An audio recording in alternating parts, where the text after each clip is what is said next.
Hai, saya Marta Sarman. Hari ini kembali ke sesi Q&A dan saya akan menjawab satu buah email yang sudah masuk ke dalam inbox saya.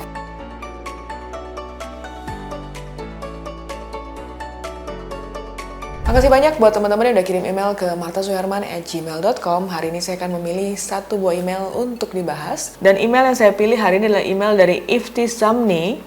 Alamat emailnya adalah iftisamni@gmail.com. Selamat malam Mbak Marta, saya suka traveling sendiri. Saat foto sendiri, saya menggunakan tripod dan menjepret menggunakan koneksi wifi.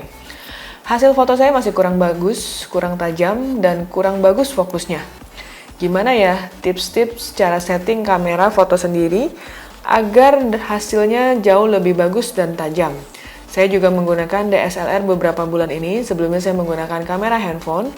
Kamera saya Nikon D7800 dengan lensa Nikon 50mm f1.8 dan lensa Nikon 8400 4,5. Saya lampirkan juga hasil fotonya. Kemudian dilampirkan satu buah foto. Nah, sebelum saya masuk ke pembahasan kali ini, saya ingin mengucapkan makasih banyak buat teman-teman yang selalu support channel ini, yang sudah subscribe dan juga selalu share bagi teman-teman lain sedang belajar fotografi. Nah, buat teman-teman yang baru aja ketemu channel ini dan belum di-subscribe, jangan lupa di-subscribe sekarang karena setiap minggunya saya membahas seputar fotografi. Buat teman-teman sekalian juga yang mungkin menanyakan apakah bisa memanggil saya untuk kebutuhan kampus, perusahaan, ataupun komunitas, silahkan kontak ke nomor di bawah ini, nanti akan dibantu oleh administrasi saya.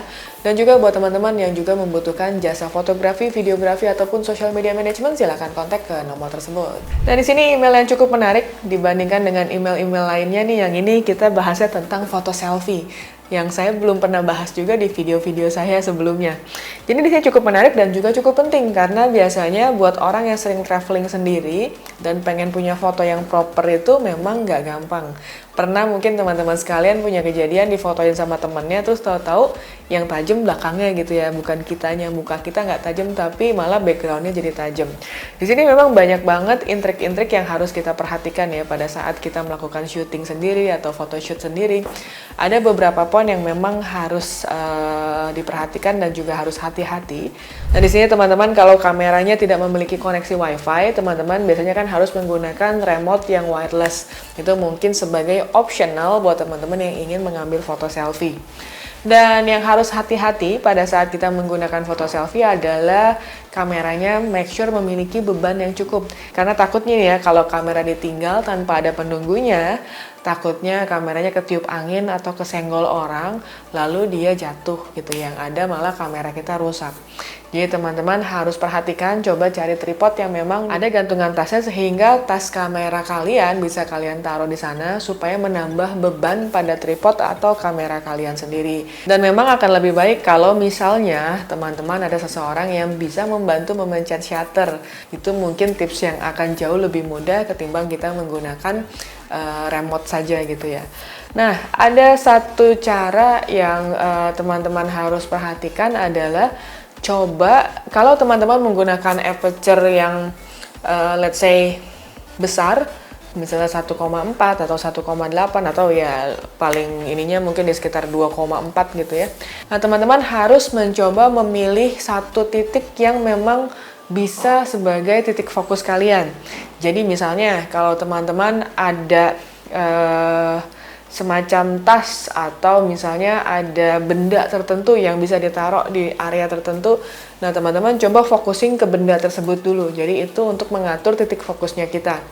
Nah, kalau saya kadang-kadang saya suka fotonya itu misalkan ada kursi. Nah, saya coba fokusin kira-kira deket-deket sama kursinya itu sendiri. Nah, di situ pasti otomatis kalaupun meleset tidak terlalu jauh gitu ya.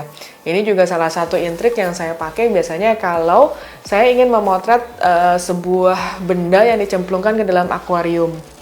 Jadi kalau saya punya satu buah akuarium, kemudian saya ingin menjatuhkan satu buah buah gitu ya di tengah-tengah. Itu biasanya saya taruh dulu penggaris di tengah, lalu kemudian saya focusing. Jadi focusing di titik si penggaris itu sendiri. Sehingga apa yang saya fokus itu tidak jauh jatuh di belakang, tapi dia ada di tengah-tengah. Kira-kira seperti itu sih triknya. Dan mungkin kalau di outdoor, ada satu buah pohon atau apa, mungkin bisa kira-kira di dekat pohon tersebut, lalu digeser dikit ya. Jadi misalnya ini pohonnya, lalu kemudian kita geser dikit supaya kita berdiri di sini. Nah, focusingnya kira-kira sama jaraknya sama pohon tersebut. Jadi itu harus hati-hati memang, apalagi menggunakan aperture yang cukup besar. Selain itu, mungkin yang bisa jadi pertimbangan adalah dengan menggunakan settingan kamera eye detection. Jadi kalau teman-teman memang kameranya yang zaman sekarang nih, misalkan pakai mirrorless atau apa, nah di situ saya akan focusing pada titik garis yang saya tempatkan. Kemudian setelah itu baru saya menjatuhkan buah tersebut.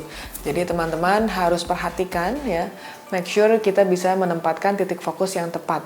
Selain itu, optional berikutnya adalah teman-teman coba cari feature autofocus pada kamera kamu di mana ada pilihan eye detection. Jadi sini eye detection pastinya akan membantu pada saat kamu bergerak ke kiri, ke kanan atau apa, karena dia akan stitch di mata kamu. Di sini saya juga untuk vlogging biasanya saya menggunakan satu kamera tanpa ada operator, jadi biasanya saya take sendiri.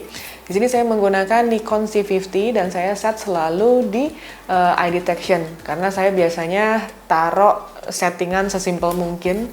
Jadi anytime saya sempat bikin vlog, saya bisa ngevlog langsung. Dan biasanya saya taruh eye detection, jadi kalau saya geser ke kiri, ke kanan, dia akan tetap stay di mata saya. Nah, mudah-mudahan teman-teman juga bisa menggunakan feature tersebut untuk membantu pada saat kalian melakukan shoot sendiri atau pemotretan untuk diri sendiri. Dan yang pasti yang terakhir adalah sebaiknya memiliki tilt screen ya. Screen yang bisa dibalik, kita otomatis akan lebih mudah untuk ngelihat komposisi yang kita buat, dan juga titik fokusnya juga kita bisa lihat, oh ini pas nih kayaknya kena ke mata saya atau ke muka saya. Nah, kira-kira tipsnya seperti itu. Buat teman-teman yang mungkin ada pertanyaan lainnya, silahkan tulis di kolom komentar di bawah ini, atau juga mungkin ada masukan. Kalau saya selfie-nya biasa kayak gini nih, silahkan juga tuliskan di kolom komentar. Buat teman-teman lainnya yang juga menanyakan mengenai fotografi atau bingung mau konsultasi kemana, silahkan email ke martasuherman@gmail.com. Siapa tahu email kamu yang akan saya bahas di video saya berikutnya. So, thank you for watching. So, see you.